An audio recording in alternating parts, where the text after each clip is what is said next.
আসসালামু আলাইকুম। এখন প্রায় রাত ৩টা বাজে। আপনার মসজিদের মাইক থেকে ডাক আসছে যে ডাকাত আসছে, ডাকাত আসছে। রাজনগরে ডাকাত আসছে। আপনার দেখা গেছে কিছুদিন যাবৎ রাজনগর, সায়দাগোপ, চারিপাড়া, ইসাপুরা, শ্রীকাইল, ওই দিক দিয়ে আছে রোয়াচালা বা অন্যান্য গ্রাম ভর্তি যে ডাকাতদের একটা তাণ্ডব, মানে প্রতিটা দিন ডাকাতের একটা তাণ্ডব চলছে। এগুলার শেষ সমাধান কোথায়? আজকে ১ সপ্তাহ যাবৎ প্রতিদিনই শুনছি কেউ না কেউ এদিক দিয়ে আসছে, ওই দিক দিয়ে আসছে।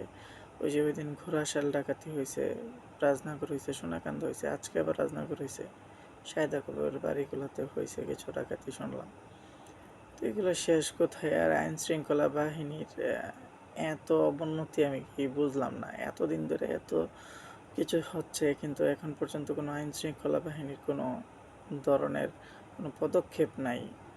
এটা সত্যি দুঃখজনক বিষয়। এটা কেন হচ্ছে আমি জানি না।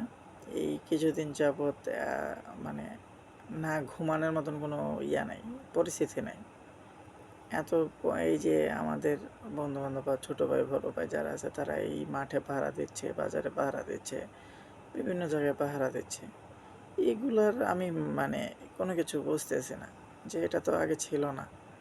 হঠাৎ করে এই কিছুদিন যাবৎ এটা হচ্ছে। আর আমার মতে প্রত্যেকটা গ্রামের যারা সচেতন আছে সবাই মিলা একটা বড় একটা আইন প্রশাসনের মানে যারা আছে তাদের সহযোগিতা নিয়ে আমরা একটা বড় ধরনের একটা ফাঁদ তৈরি করে তাদেরকে ধরার একটা ব্যবস্থা করি।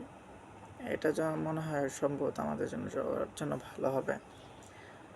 আইন শৃঙ্খলা বাহিনী অন্ততপক্ষে একটা ভালো একটা পদক্ষেপ নেওয়া দরকার ছিল, কিন্তু এখন পর্যন্ত আজকে ১ সপ্তাহ হইল, এটার কোনো হদিস আমি পাচ্ছি না। এই যে আজকেও এখনও সবাই বাইরে ঘোরাঘুরি করছে, মাইকের আওয়াজে দৌড়ায় আসছে সবাই। আরেকটা কথা হচ্ছে, যারা কার বিপদ কার কোথায় যায় বলা যায় না। আপনাদের যারাই আমার ভিডিওটা দেখবেন তাদের সবাইকে বলছি যে যাদের আত্মীয় স্বজন বা যাদের পরিচিত কেউ যদি এখন বর্তমানে এই যে এইসব এলাকাতে এই তাণ্ডবগুলো চলছে, এই এলাকাতে যদি কেউ প্রবেশ করেন, অন্তত পক্ষে যে পরিবারের মানুষ প্রবেশ করবেন ওই পরিবারের মানুষদেরকে আগে জিজ্ঞাসাবাদ করে নিন। জিজ্ঞেস করার কারণ হচ্ছে কার বিপদ কার ঘাড়ে আসে বলা যায় না। কারণ মানে অচেনা মানুষ যদি হঠাৎ করে এলাকার ভিতরে প্রবেশ করে, তখন তাদের উপরে হামলা হবে বা জিজ্ঞাসাবাদ যদি হয়, যদি সঠিকভাবে তার তথ্য না দিতে পারলে অযথা একটা হয়রানির শিকারও হইতে পারে। তার জন্য কেউ 10টার পরে কোনো গ্রামেই প্রবেশ করা উচিত নয় এই একটা পরিস্থিতিতে। এবং আপনারা যারা দায়িত্ববান ব্যক্তি আছেন বা উচ্চতর যে ব্যক্তিগুলো আছেন, আপনারা অন্তত আইন শৃঙ্খলা বাহিনীর একটা সাহায্য নেওয়ার জন্য বলছি। এবং প্রত্যেকটা গ্রামেই যেন সচেতন হয়ে কিছু যুবক মানে পাহারা দেয়। এবং যারা এই কাজগুলো করছে, এটা একটা দুঃখজনক একটা কাজ। যারা এই কাজগুলো করছে আমি নিন্দা জানাই এই কাজের।